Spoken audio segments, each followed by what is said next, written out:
Hello, everyone. Welcome to KTAL News Now. I'm your host, Anthony Mocklin, and today we are joined by a very special guest who recently made her debut with an hour-long comedy special on Hulu. And here with us for her What Specie Are You tour in Bossier City is comedian Jiaoying Summers. Thank you so much for being here today. Hi, Anthony. Thank you so much for having me. So can you tell people a little bit about who you are for those who might not be familiar with you? Yes, I am a Chinese American comedian. I was born in China. I came to America for college. So I love both cultures. And I started acting, and director John Singleton suggested me to try my hands on stand-up. And I fell in love with stand-up. And I wanted to get better at it. And so the first week I started my first open mic, I bought a comedy club. So I believe in investing in myself. I also believe in that I suck and I understand I'm not good enough. And then I invest in myself, make myself better. It's very Chinese peasant hustling. And it's been a long time. I've been doing it for 6 years. I traveled the world, very fortunate. And it was such an honor to have my special drop on Hulu. I cannot wait for you guys to see it on Hulu and Disney Plus. It's also on Disney Plus. I'm the second Chinese Disney princess on Disney. So you said you're from China, you went to college in the United States, and now you are based in Los Angeles. What has that journey been like for you in terms of shaping not just your career, but you as a person? I think it was a huge culture shock coming to Kentucky. I went to Kentucky for college, and it was the arriving America moment that who I am has been shaped by the friends I've met in Kentucky. I have a variety of great friends. One of my friends, I just stayed in her house in Honolulu. I met her in Kentucky. She's half Filipina, half white. She actually speaks Chinese. She was my first few friend. And then I have another friend. Her name is Beth, and she lives in Kentucky. She's a rural Kentucky girl. She's very Kentucky. She's speaking a very thick southern accent. So I sometimes sound southern because of her. I learned English in Kentucky, which is very interesting. I worked a lot of jobs in Kentucky, and I also taught math at University of Kentucky. So I felt that coming to Kentucky, it was I had no option but to learn English and learn about the American culture because I'm not in a big city like Seattle or Los Angeles or New York. I have a bunch of Chinese friends. I can just speak Chinese. So I think it was amazing to have that very unique experience. And Kentucky is actually pretty good. I've never met people who was rude. There's a few, but most of them are wonderful people. And I really loved my time. And I learned about Christmas, Thanksgiving. My friend, there's two girls. They grew up in Singapore. They're Kentucky girls. They speak Chinese, and their family took me to their grandparents for Thanksgiving in where was it? Wisconsin. It was really cold, and those two girls were traveling in China. My mother took them to see the Great Wall. It was I had a really good experience in Kentucky. Other than the men I dated, they were not good. That's amazing, though. I love hearing stories about that and your journey to where you are today. And initially, you were in acting at one point, and then you made the transition to comedy. So I guess what kind of inspired that for you to make that jump? I would love to do acting. I've been classical trained as an actress. The problem with me is my accent, that I have a very thick accent and I'm not very famous yet. So when you're not famous, your accent is a burden. When you are famous, your accent is a plus. So John Singleton was casting me for his TV show Rebel. He loved my acting, but he does not like my accent because the role he wrote for was a Chinese girl who grew up in Oakland, and I don't sound like I'm from Oakland, California. So, but he loved how funny I was because he asked me, "What do you think of my show?" I said, "That's a police drama. Your lead girl is a black girl. She's a cop, and her best friend is a Chinese girl who knows kung fu. So that's rush hour on a budget." And he just laughed so hard. He's like, "You should try stand-up comedy. You are going to become a star." I figured, why not? It's not like anyone's gonna take me on acting. So that was it. That was how I started my first open mic. And then I bought the club right after a few weeks. Awesome. And for people who haven't been able to catch one of your shows, I guess what can they sort of expect whenever they want to go see you? My show is extremely bold and very funny. It's belly laughs. And it's the things that you and your friends say in your heart, but don't want to say it out loud because you don't want to get canceled. And you can hear it from me. And I tell the truth. And I am not afraid of to push the boundaries. And I think it's just going to be a riot.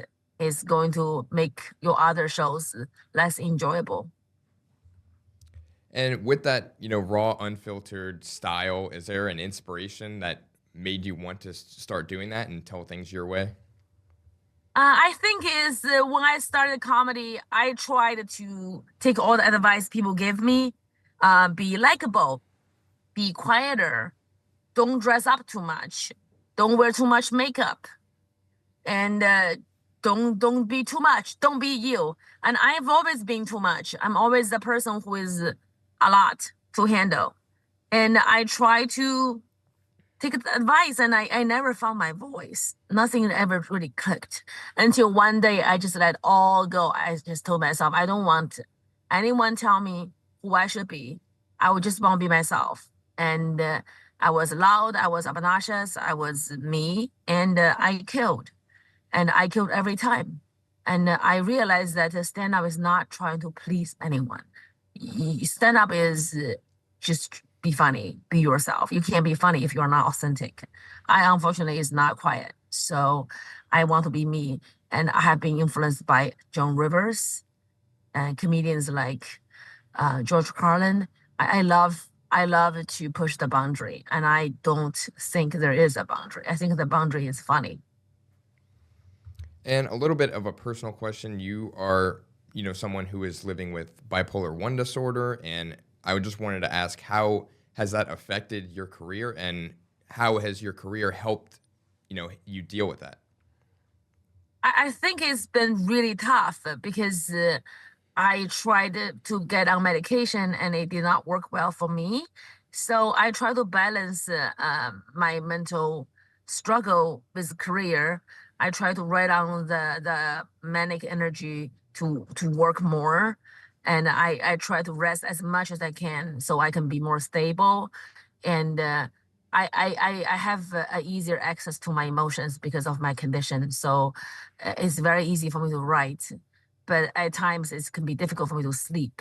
So I try to meditate so I can relax myself. And I am fortunate I have a very great support system. My fiance has been extremely supportive about me and my career. And my children are loving, sweet. And my mother, she's she's her, she's crazy, but I do what I can. And I think being who I am, my shortcomings also add color in my stand up. I think me being who I am, the good and the bad, makes my art the way it is. And what has it meant to you? It sounds like you have a lot of support from your family and people close to you. What has it meant for you to have that support throughout your career to help you rise to be who you are? I feel like I always like to share any achievement and success. And if I didn't have my family, my children, my mom, and my man, it just felt that I just don't know why I would do what I do. I wanted to bring joy to the people I love and to my fans, obviously. I also wanted to become a better person by improving myself every day, learn to enjoy life because it's very tough to be a Chinese daughter. We are taught to suffer, to uh, tie our self-worth on achievements. So I try to find happiness in life in the eyes of my children. They are innocent, they are beautiful, and they love me unconditionally. So it's um it's a learning process. Try to unlearn all the wrong things I learned as a little kid growing up, trying to just think I'm only worthy when I achieve something. And you obviously work very, very hard at what you do, and you were recently named to Variety's 10 Comics to Watch for 2025.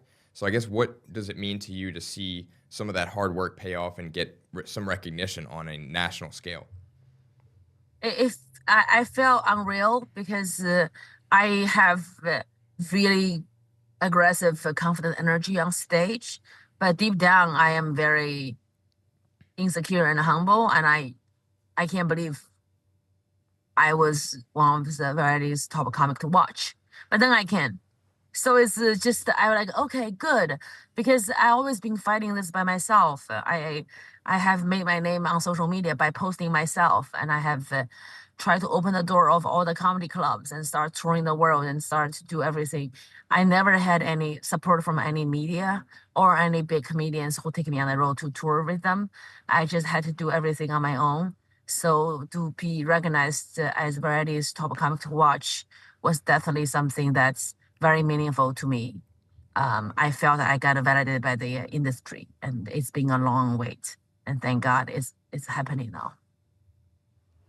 That's amazing. And one thing that you like to do at your shows, you like to do translations of people's names to what it means in Chinese. So is there any way that you could do one for us with it being, clean for news Yes, and everything?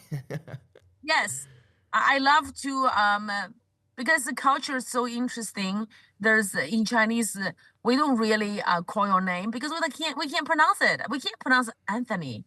We have to use Chinese character like to and sometimes it has very funny meanings, and I like to choose the funny characters. And so Anthony in Chinese means 安色你, An means I am, 色 means thirsty, 你 means you. So I'm thirsty, and you, so you're just like trying to order some people drink. Anthony is very well, Anthony is always thirsty. Hopefully you have water by your desk. Oh yeah, I do. I always try to stay hydrated. So I really appreciate that. That is really awesome. Is there anything that we didn't cover today that you wanted to touch a little bit more on? I think it's great. Yeah, my special is out on Hulu. Was Specie Are You? And I am so excited to back to Louisiana. I feel my special in Louisiana. So coming back to Bossier City, Louisiana is so exciting because Louisiana is so deep with culture, amazing food, music, people. I am so happy to be back. December 12th, Bossier City, Louisiana. Awesome. Well, we can't wait to see you. Don't forget to visit Hulu or Disney Plus to find her 1 hour special and to go get your tickets this Friday for a show. Where can people get tickets to go see you? My tickets are at jiaoyingcomedy.com, JIAOYING comedy.com. Awesome. It's Friday, December 12th at the Live Event Center in Bossier City. Can't wait to see you. Thank you so much for being here today. So much, Anthony. Have a wonderful day. You as well.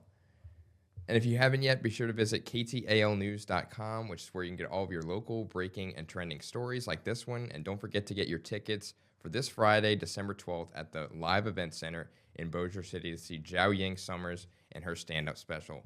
But for now, I'm Anthony Mocklin. Have a great rest of your day, and thank you for joining us.